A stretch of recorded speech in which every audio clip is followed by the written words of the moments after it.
Bienvenidos a Consejo al Día, el programa que vive y siente a Bogotá. En esta oportunidad hablaremos de construcciones mayores en Pasadena y Puente Largo. Tenemos también qué pasa con los descuentos para los estudiantes en el Sistema Integrado de Transporte y cómo va la construcción de Transmilenio por la avenida Boyacá. Gracias por acompañarnos. Bienvenidos.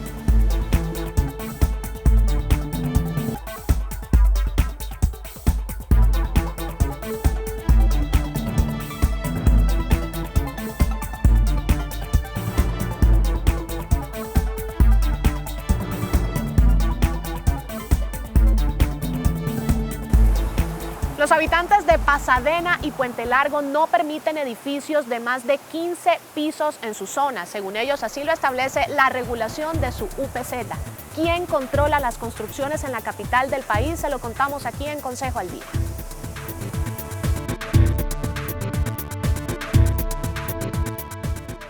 Algunos habitantes de Puente Largo y Pasadena temen que en sus zonas residenciales se construyan edificaciones tipo Space. Recordemos que Space fue un edificio demolido en Medellín por no cumplir con los protocolos de seguridad y sismo resistencia. Son varios los testimonios de propietarios de casas afectadas por la construcción de edificios. Nosotros ya hemos tenido una experiencia en la casa de una construcción al lado. Es una construcción de 6 pisos. El daño o el deterioro que existió en ese momento de la casa fue todo el lado que colinda contra el edificio se vino abajo. Aquí a mis espaldas precisamente hay un edificio, hay una casa que la van a constituir en un edificio de 15 pisos. En otras oportunidades nos hemos sentido afectados. Aquí precisamente a las 2 cuadras, eso fue conocido por todo Bogotá, se cayó con la construcción de un edificio, una casa que afectó tremendamente a sus dueños. Alfonso Cabrales se refiere a este proyecto inmobiliario denominado El Marqués, ubicado sobre la transversal 56 con 104B. Su licencia de construcción está en estudio en una curaduría. Los propietarios de las casas aledañas al lugar donde se construirá el Marqués aseguran que al aprobarse la licencia se verán obligados a desalojar o a vender.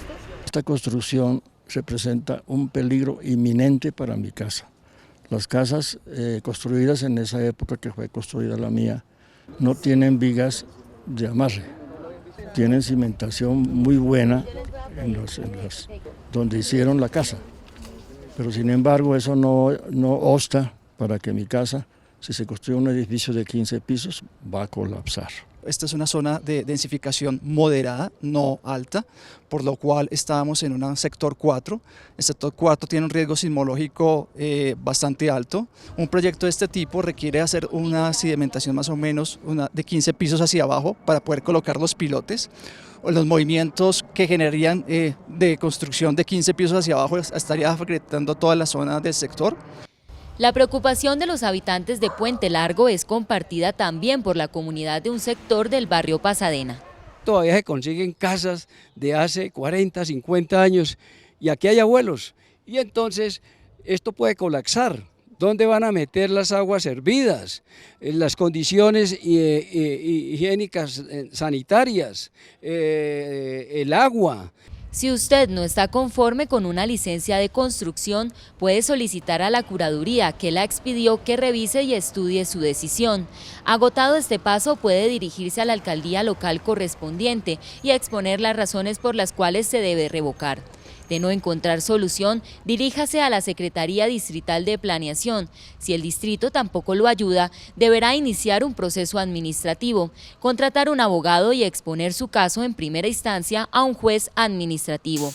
Lo más probable es que el pleito pase a una segunda instancia, es decir, ante el Tribunal Administrativo, y si se presenta un recurso extraordinario, será el Consejo de Estado el encargado de dirimir el problema. Después de varios debates y controversias, el distrito anunció la construcción de Transmilenio por la avenida Boyacá. Esta gran obra beneficiará a más de 2 millones de habitantes en 6 localidades diferentes. Según el IDU, estará lista en 2018.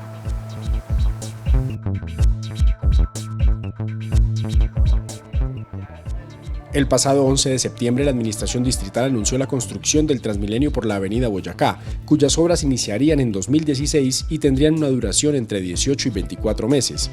Esta nueva troncal tendrá 34.4 kilómetros de longitud y contará con 38 estaciones y un portal principal de 8.000 metros cuadrados. Estoy de acuerdo, porque eso va en progreso de la ciudad. Pues muy bueno, porque se nos facilita el transporte, porque ahorita solo tenemos lo del CIP, pero también tiene sus desventajas, porque estas construcciones se demoran mucho tiempo y por el asunto de las vallas corremos mucho peligro. Creo que es una buena propuesta, ya que pues se agilizaría mucho la movilidad en la Boyacá, ¿sí? Según las proyecciones del Instituto de Desarrollo Urbano, se realizarán 500.000 viajes diarios y más de 2 millones de habitantes se verán beneficiados, principalmente en las localidades de Ciudad Bolívar, Tunjuelito, Kennedy, Fontibón, Engativá y Suba. Lo único que a los residentes de aquí nos preocupa es a la hora de la construcción que eso se va a volver más tenaz, ¿sí? Pero pues mirando a la larga será un proyecto bueno si lo saben hacer. Me parece excelente para la gente que lo necesita realmente por la movilidad, la facilidad de movilidad que podría tener la gente que vive costado sur, que trabaja en el norte, entonces me parecería buena opción para ellos. Pues sí sería bueno, pues lo malo de pronto es que les suban mucho al transporte, es la verdad. La velocidad por viaje será de 30 km por hora desde la calle 140 hasta el sector de Yomasa. El diseño será orientado al peatón, tendrá pavimentos reciclados, videovigilancia e iluminación LED. Los comerciantes ubicados cerca de la avenida Boyacá expresan sus opiniones. Durante la obra pues sí nos va a perjudicar un poco, por lo que se va a complicar la movilidad y pues posiblemente bajen un poco las ventas, porque ya van a haber personas que no van a transitar por esta zona para evitar los embotellamientos y esas cosas. Acabarían con mucha delincuencia que hay dentro de ese caño. Gente que realmente sale a hacerle daño a la humanidad, a las personas del comercio, a la gente que vive por acá en este sector. De golpe molesta un poquito al comercio, pero no importaría porque finalmente se obtiene que el comercio se aumente, me imagino. Con esta obra, valorada en 1.2 billones de pesos, se generarán más de 170.000 metros cuadrados de nuevo espacio público y la formación de un cinturón verde a lo largo de los 34.4 kilómetros del sistema. El concejal de la U, Javier Palacio, ha propuesto la creación de una base de datos de conductores elegidos, debidamente capacitados y formados. De esta manera, los bogotanos tendremos más opciones a la hora de escoger y así se incrementa la seguridad en la capital del país.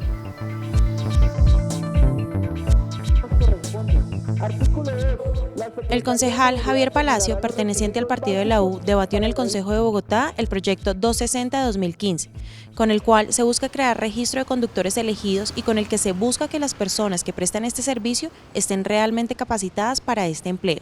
Lo que pretendemos armar es una base de datos de los conductores que prestan este servicio para la seguridad de los ciudadanos. Con esto lo que queremos es saber, digamos, o que las personas tengan las mínimas calidades para poder prestar este servicio y que las personas que utilizan el conductor elegido se sientan seguras en la ciudad de Bogotá. El ideal de este proyecto es que además de prestar un servicio responsable, también brinden una nueva experiencia al capitalino en cuanto a calidad. Todo esto con el fin de que personas en estado de embriaguez conduzcan así. La tasa de accidentes cada vez aumenta más y ya han ocasionado cerca de 91 accidentes, 22 muertos y 72 personas lesionadas en lo que lleva de este mes, más el aumento en costo de los comparendos y demás multas relacionadas. Esto se va a hacer a través de un registro que llevará la Secretaría de Movilidad y donde se publicará, donde será de público conocimiento el nombre y, digamos, las calidades que tienen cada una de estas personas. Por ahora, el proyecto pasó a plenaria para ser ratificado y de esta manera brindarles nuevamente a los capitalinos oportunidades de mejora en la ciudad y en pro de su bienestar a la hora de tomar y no manejar. Ya regresamos con más en Consejo al Día.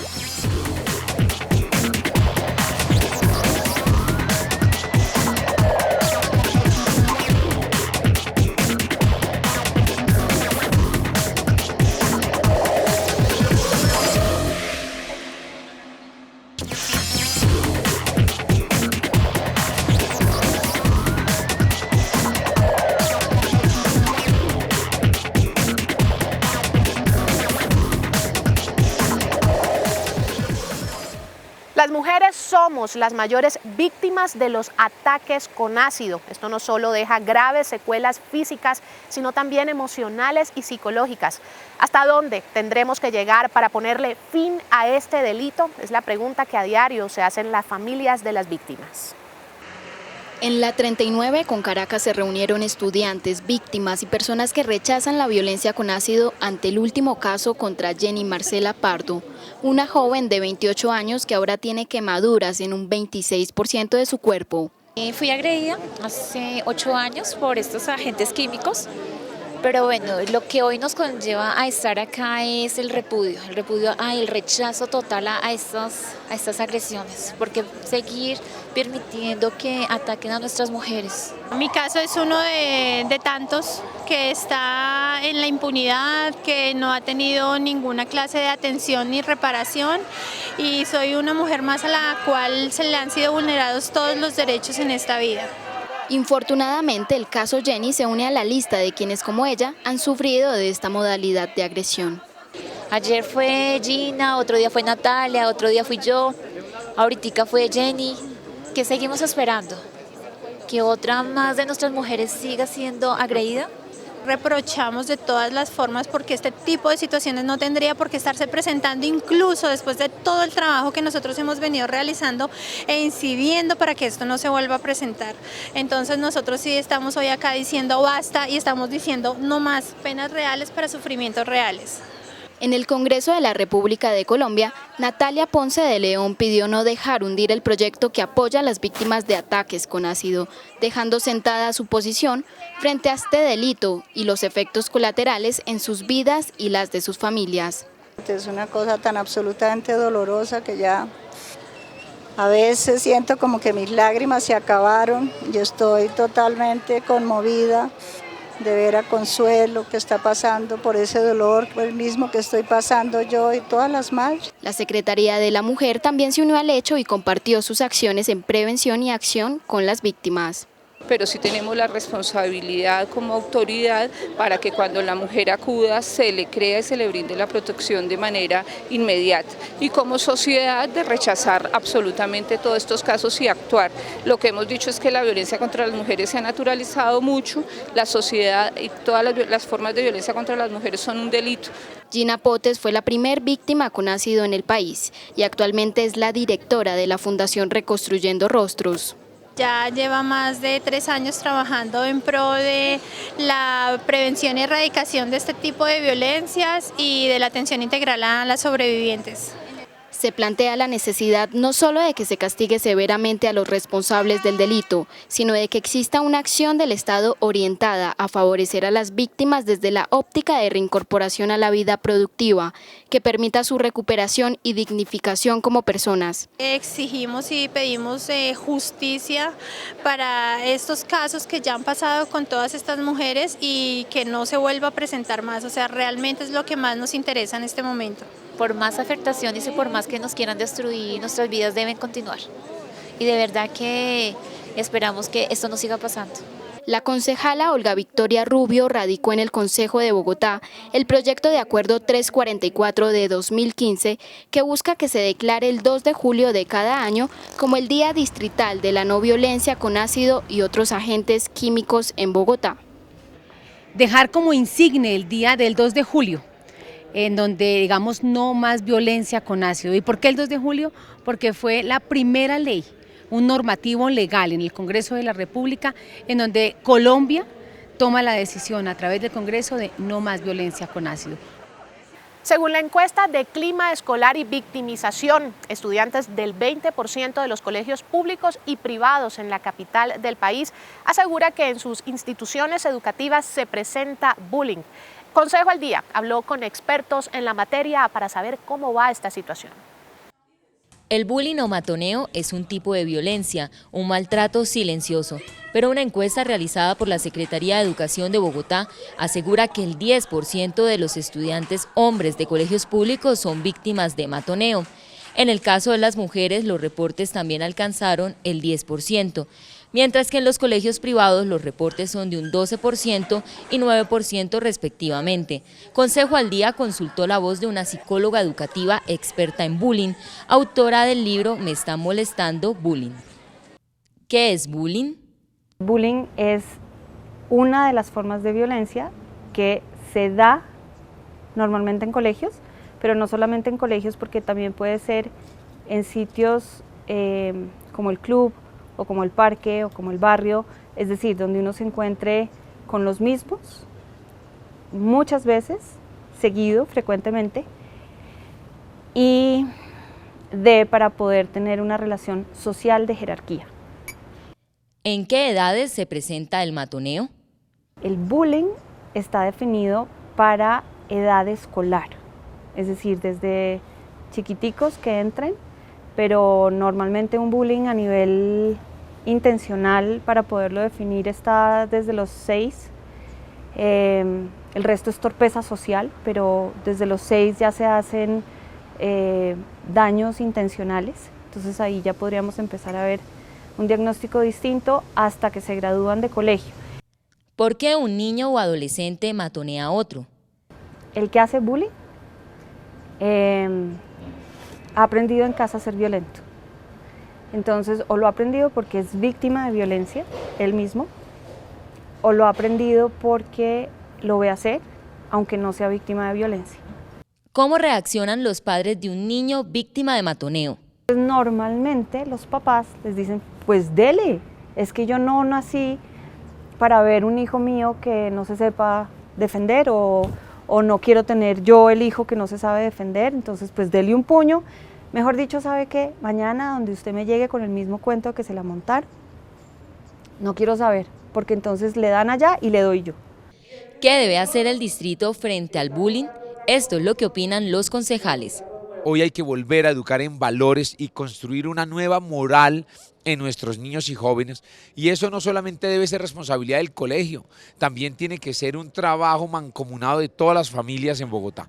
Y yo creo que el día que volvamos a recuperar la familia como núcleo fundamental y real de la sociedad, con seguridad allí ya tendremos un mejor entorno, unos mejores jóvenes, disminuiremos el bullying y también el maltrato a las mujeres. La falta de comprensión, de ponerse en el lugar del otro, y yo creo que el bullying en los colegios pues lo conocemos porque se hacen encuestas, nos preocupa, se trata de jóvenes, se trata de niños, de niñas, pero si hicieran esa encuesta en los lugares de trabajo, en las entidades del Estado, en la empresa privada, yo creo que se arrojaría resultado similar.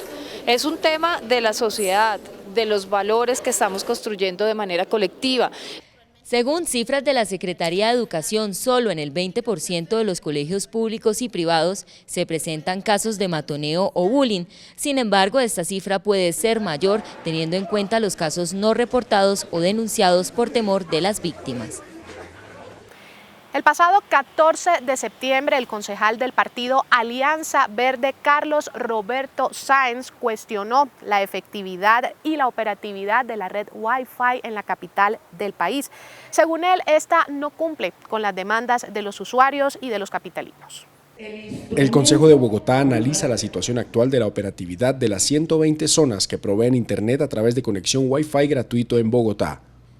Allí tenemos otras preocupaciones porque nos habían dicho que, bueno, tenemos un crecimiento a 125 puntos, nos ha dicho la administración, eso está bien, pero la inquietud de la ciudadanía es que el impacto que tienen las antenas en el sector son muy pequeñas. Durante el debate, el cabildante advirtió que el acceso real en los 43 meses a redes sociales mediante Wi-Fi libre solo llega al 2% mensual, cifra que no coincide con la cobertura y el impacto esperados. De suerte que es muy importante que haya 125 puntos, pero no sabemos si el impacto real de los equipos que contrataron para tener esa señal sea la mejor. Y además de eso no hay interconectividad entre ellos. Entonces esos 125 puntos pues son aislados, tienen dificultades de señal y no están señalizados. La gente no sabe dónde quedan. El equipo de Consejo al Día visitó varias zonas de Wi-Fi gratuito en Bogotá. Aunque la conexión tarda algunos minutos, la señal es aceptable en cuanto a rapidez, pero deficiente en su radio de acción. Es decir, tenemos unas zonas que se caen con 10 o 15 usuarios, en donde se podrían tener muchos más, y lo que nos habían dicho es que los equipos estaban en condiciones de recibir más usuarios. Entonces, allí tenemos una dificultad, y la zona gris está en que la ETB, la empresa de telecomunicaciones de Bogotá, no nos contesta, dice que eso es un secreto de Estado. El debate fue suspendido por la inasistencia del gerente de la empresa de teléfonos de Bogotá, Saúl Catán, para que responda por la situación actual de las zonas Wi-Fi en Bogotá. Los concejales solicitaron a la Procuraduría abrir una investigación por el incumplimiento a las citaciones del funcionario. Ya regresamos al programa que vive y siente a Bogotá, Consejo al Día.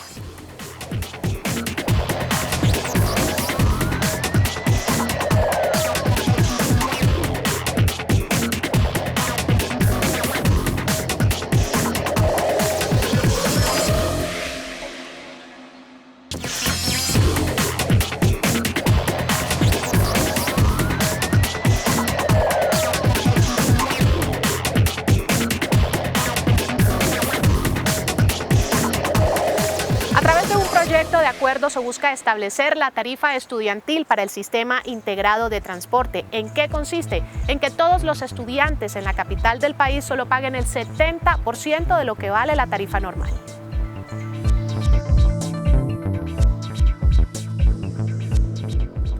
Juan es estudiante de Administración de Empresas en Unimpau. Él se transporta mediante el SITP 2 veces, cuando va desde la casa a la universidad y de vuelta. Él sería favorecido por el proyecto de acuerdo 116 de 2015 que crea la tarifa estudiantil en el sistema integrado de transporte público. Esta medida busca beneficiar con un descuento mínimo del 30% el valor de la tarifa ordinaria a los estudiantes capitalinos.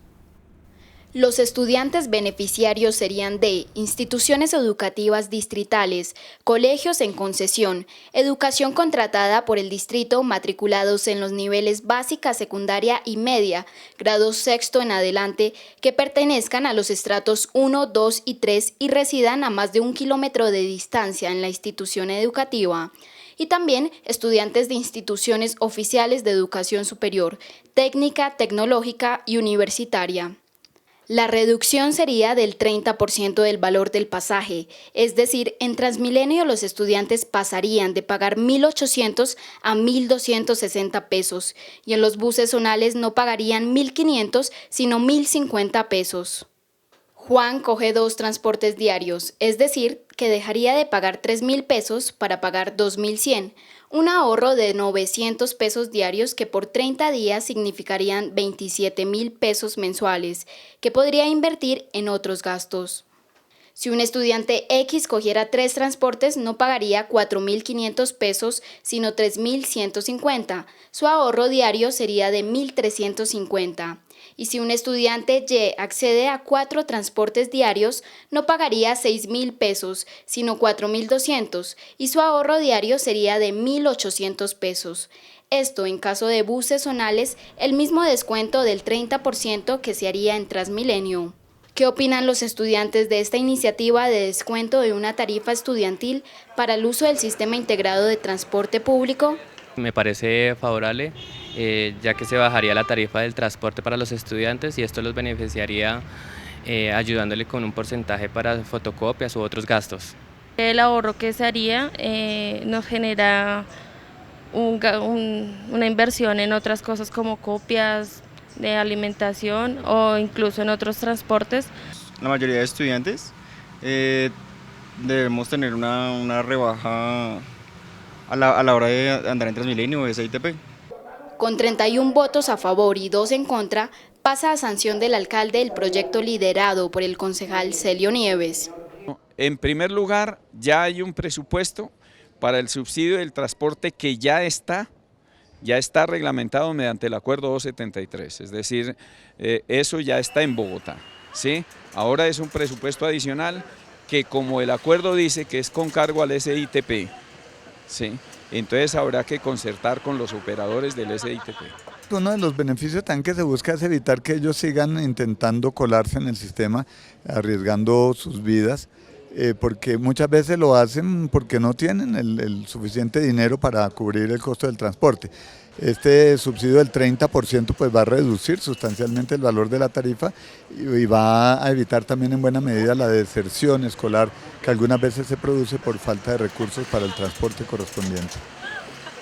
El 25% de los aceites que usan los capitalinos es aceite ilegal y además no cumple con los requerimientos del INVIMA. Esto podemos apreciarlo en algunas ventas ambulantes donde es reutilizado, quemado y además no es de origen vegetal.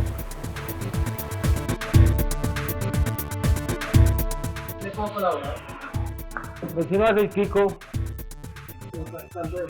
¿cuánto vende? El concejal Julio César Acosta denunció la existencia de un cartel de aceite vegetal en Bogotá. Denuncia que es corroborada por la Asociación Colombiana de la Industria de Grasas y Aceites Comestibles, Asograsas. Cuando empieza la investigación encontramos que más del 25% de los aceites que se venden en Bogotá son ilegales. ¿Y qué significa que son ilegales? Que vienen de contrabando, que no tienen registro de patente, ni de marcas, ni registros fitosanitarios. Eso nos preocupa, que las cantidades que dicen no son las que deberían tener, porque dicen que son 1000 centímetros cúbicos, pues debería tener eso y no menos. Estamos hablando de un negocio clandestino, ilegal, muy lucrativo, que está acaparando el mercado de aceite en alrededor de un 20% en el país e inclusive en algunas zonas del país de más del 30% de acaparamiento del mercado de los legales. El aceite ilegal es contrabandeado, pero tiene una característica particular, es aceite reutilizado. Hay una gran cantidad de aceite usado, reempacado que se vende, que a través de métodos artesanales como por ejemplo poner gotas de Clorox dentro del aceite para que la parte negra se decante y la parte clara quede arriba y con eso agarran la parte clara y vuelven a envasarlo para venderlo en las tiendas de barrio, por ejemplo. Sin usted saberlo, puede estar comprando aceite rendido en la tienda de su barrio, así que siga las siguientes recomendaciones. El aceite que consuman, que compren en sus tiendas de barrio, en los supermercados y en los mercados, sean aceites de marcas reconocidas en el mercado. Por esta misma situación que es difícil hacer una diferenciación entre los aceites legales y los aceites ilegales, por lo menos sí que tengan la tranquilidad de que los aceites que se consuman sean de marcas reconocidas en el mercado para que puedan saber que no van a tener ninguna afectación para su salud. Pero no solo en las ventas de barrio usted puede conseguir este tipo de aceite. ¿Se ha preguntado con qué aceite fritan las deliciosas papas francesas, empanadas, chorizos y carnes en establecimientos formales e informales de venta de comidas rápidas? No hay ningún tipo de reglamentación y hoy estamos nosotros tratando de sacar una reglamentación que pueda generar una trazabilidad, que los grandes consumidores de aceites, los hoteles, los restaurantes, los casinos, puedan tener claro dónde lo compran y que adicionalmente dónde están haciendo la disposición final, porque hemos encontrado además que estos grandes consumidores lo están vendiendo. Anualmente la industria formal pierde alrededor de 400.000 millones de pesos por la venta ilegal de aceite. La Administración Distrital intensificó los operativos para los dueños de perros considerados de razas potencialmente peligrosas. El objetivo es que inscriban a estos animales ante un registro especial que llevan las alcaldías locales. ¿Cómo va este operativo? Le contamos aquí en Consejo al Día. La Ley 746 de 2002, que regula la tenencia y registro de perros potencialmente peligrosos, reglamenta la presencia de estos caninos en entornos como parques, conjuntos residenciales y barrios vecinales. Sea su cruce o híbrido de razas pitbull, tosa japonés, bull mastiff, mastiff napolitano, Staffordshire terrier y todos los que son los cruces de este tipo de razas tienen que estar siempre en espacios públicos, con bozales, contra ellas, con su respectivo permiso, su certificado de salubridad que lo expide la Secretaría de Salud. Sin embargo, esta reglamentación no se cumple a cabalidad en Bogotá y se vuelve a cuestionar si existe un verdadero cumplimiento y conocimiento de la ley por parte de los propietarios de estos animales y de las propias autoridades. el desequilibrio en donde vemos a los dueños que tienen un pitbull, que tienen cierto tipo de razas con un nivel de energía alta que no los pueden controlar, en donde vemos en los parques perros agarrándose con otros perros, personas golpeando, personas maltratando al canino porque simplemente no saben cuál es su comunicación. Entendamos por comunicación que son acciones comunes entre uno, dos o más elementos, ya sea en el mismo canino o en el mismo humano. Entonces este conflicto, esta fricción nos ha hecho llevar a pensar de que no me puedo acercar a un perro porque simplemente me va a agredir o me va a morder, cuando desconocemos sinceramente la naturaleza del animal. De acuerdo con la ley, un perro peligroso es aquel que ha sido adiestrado para el ataque y la defensa, así como los que han tenido episodios de agresiones a personas y otros canes. Siempre que vemos un perro agresivo como educadores, yo no veo un perro agresivo, yo veo un perro que necesita ayuda. ¿Qué ha pasado con nuestro país? Siempre que ven un problema quieren erradicarlo, quieren borrarlo, mas no buscan la solución apropiada. Entonces hay una cosa que hay que entender. Si educamos con amor todo se puede, pero si educamos por supervivencia, que es el día de hoy, no estamos avanzando, que es lo que ha pasado. Nosotros trabajamos con un instituto educativo formador en donde le enseñamos e inculcamos a la gente valores primero de respeto, de amar a su animal, de cuidarlo, de como tal comprender su propia naturaleza, es decir, conocernos a nosotros mismos para poder conocer a otro ser. La ley también ordena que en el momento del registro del perro se debe aportar una póliza de responsabilidad expresa por el dueño, que debe cubrir los daños y perjuicios que ocasionen los perros en personas, bienes o demás animales. Cuando la sociedad desafortunadamente por culpa de ciertas personas han señalado a los mismos propietarios y a los mismos animales como perros que no se deberían tener. Lo que pasa es que el ser humano ha malformado las costumbres del animal. El ser humano ha cambiado su bello ritual con el animal y los ponemos a múltiples peligros. Peleas de perros, mala educación, mala alimentación. Entonces el animal se desequilibra, se sale de sus facultades y por eso existen estos episodios violentos. Creo que todo se basa en la forma en cómo uno los va educando y cómo uno los va criando, porque pues siempre los dicen, el hecho de la gente es que los perros son muy peligrosos, pero pues hasta uno no estar con ellos uno no puede estigmar a los animales.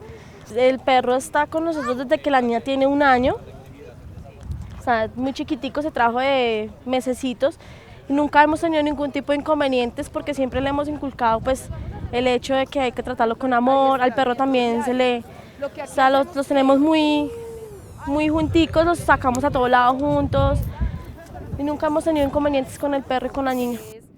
Los expertos aseguran que aunque existen razas consideradas potencialmente peligrosas, la actitud del animal frente a otros animales o incluso frente a las personas dependerá fundamentalmente de su crianza. Ya volvemos con más información en Consejo al Día.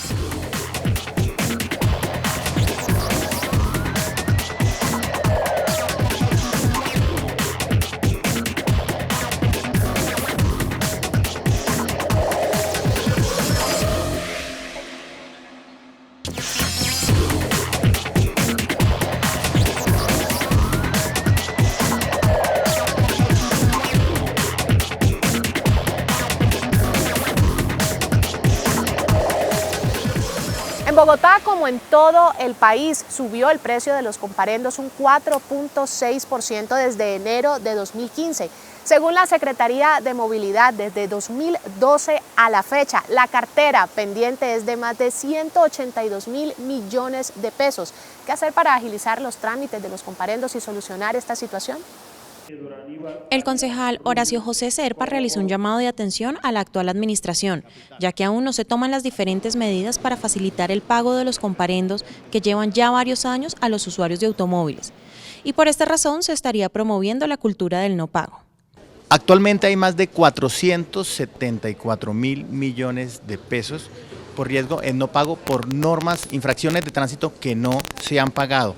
Si las multas de tránsito no se cobran y la Secretaría de Movilidad no hace un esfuerzo contundente para que se cobren, las multas expirarán a los 3 años y es donde se dejará de percibir casi medio billón de pesos. Nuestro llamado a la administración distrital es para que ponga en funcionamiento todas esas acciones judiciales como el cobro coactivo para que los ciudadanos finalmente paguen los impuestos que no han pagado. Este es el caso de Francisco, quien lleva más de 3 días tratando de solucionar el problema que aún no tiene respuesta.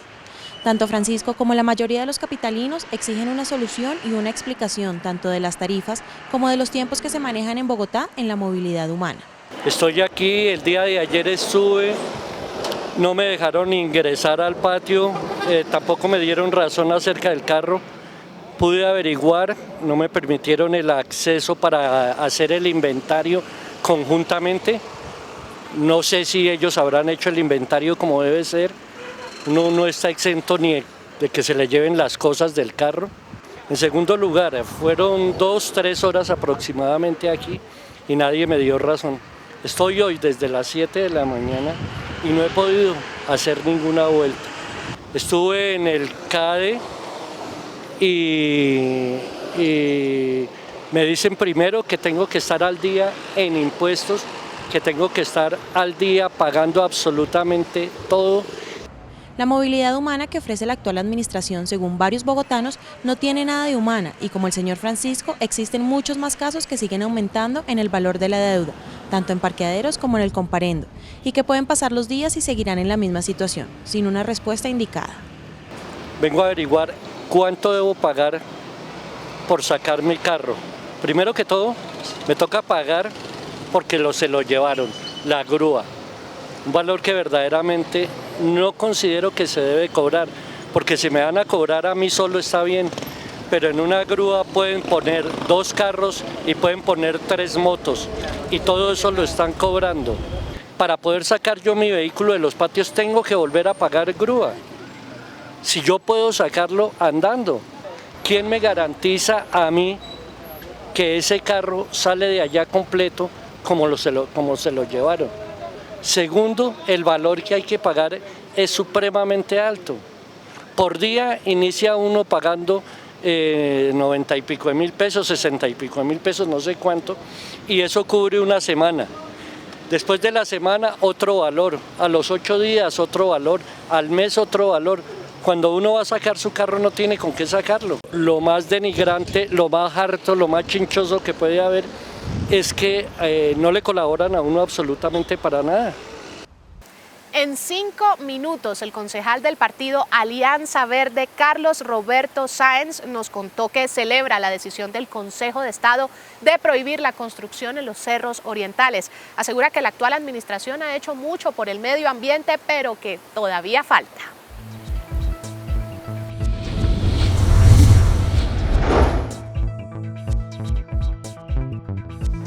Buenas tardes. Hoy en 5 minutos en Consejo al Día nos acompaña el concejal por el Partido Verde, Carlos Roberto Sáenz, a quien le damos la bienvenida.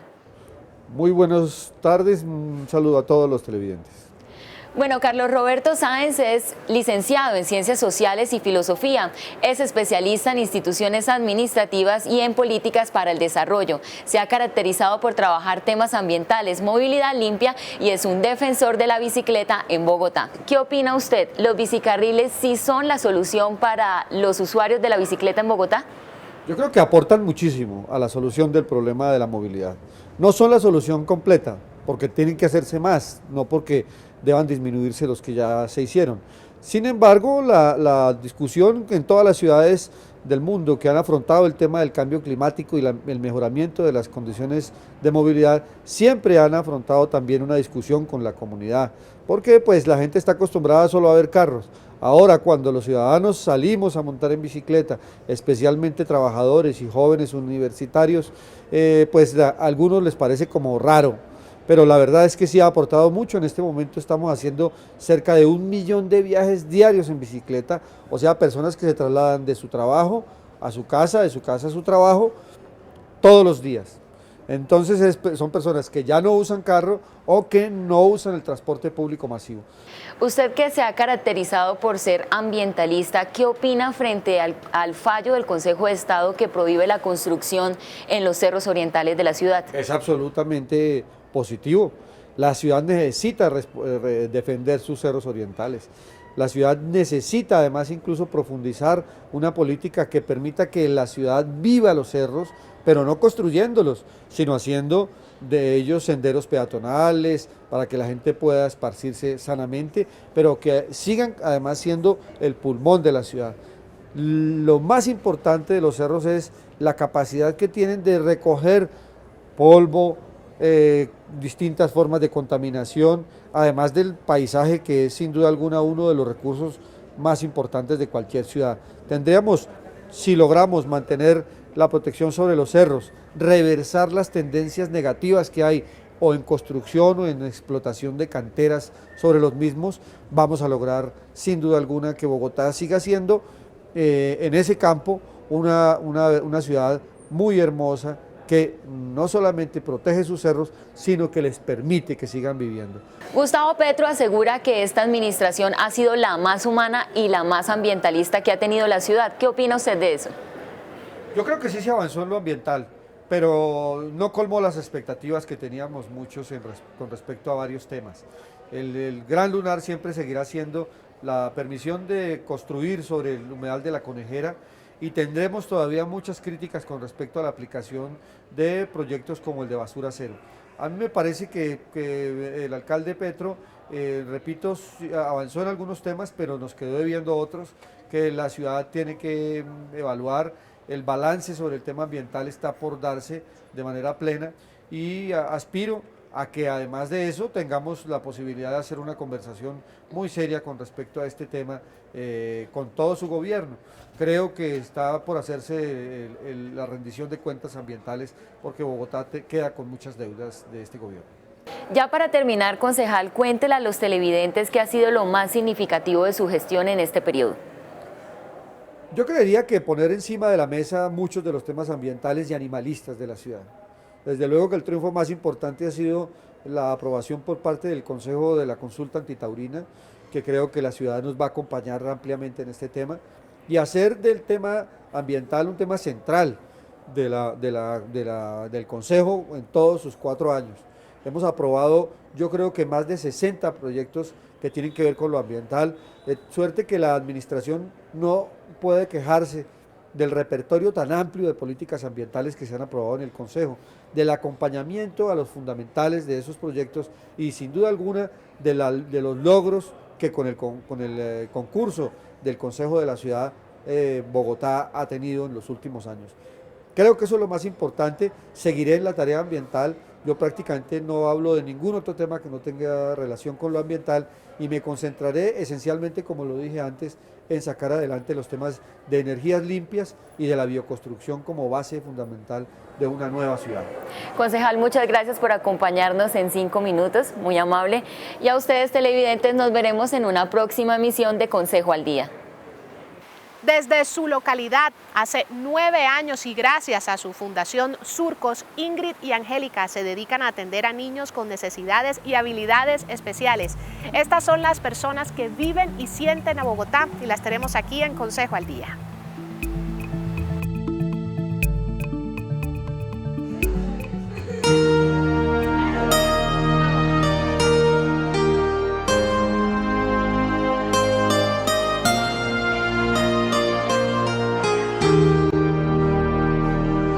La Fundación Surcos, fundada ya hace más de 9 años, es especialista en el trabajo con niños que tienen alguna discapacidad cognitiva, ya sea retraso mental, síndrome de Down, autismo, entre otras. La idea de que Surcos naciera fue una iniciativa personal. Yo soy educadora especial, de poder ayudar a un segmento de la población que tiene muchísimas necesidades, que la mayoría de nuestros chicos son niños de muy bajos recursos económicos y para los cuales acceder a una educación de calidad y a una rehabilitación idónea realmente les resulta muy costoso. Angélica ha demostrado que trabajar por los demás tiene un valor agregado y es la satisfacción y recompensa a la hora de evaluar el tiempo que se ha invertido en estos niños. Bueno, el trabajo en la fundación ha sido pues muy enriquecedor. El trabajo con discapacidad es muy bonito porque tú puedes ver los avances en los niños. Esto también depende mucho del compromiso que tengan los padres. Como hay padres que se entregan en su totalidad a la rehabilitación de sus niños, hay padres que no. Y es en ellos, precisamente en los que uno no puede ver de pronto mucho avance. Pero teniendo en cuenta, digamos, el compromiso de los papás, podemos ver pues la mejoría, niños que de pronto llegan sin hablar y hablan. Pues es un proceso que es lento, pero pues que igual sí se pueden ver muchos resultados. Sobre todo cuando son pequeños, porque son niños que absorben mucho la información, entonces pues es muy enriquecedor el trabajo con ellos. Y como bien lo explica tanto Angélica como Ingrid, es necesario e importante recordar que estos niños son especiales, no por su condición, sino por ser unos seres que enseñan el valor de la vida y el agradecimiento a través de sus actos. La discapacidad está en nuestra mente. Ellos no tienen la discapacidad, para ellos no existe la discapacidad está en nosotros y debemos como incluirlos dentro de la sociedad. Que las personas en condición de discapacidad son sujetos de derechos y de deberes, no están enfermos, es su condición de vida, como tal merecen respeto, entenderlos y que la sociedad nos permita visibilizarlos e incluirlos dentro de ella misma.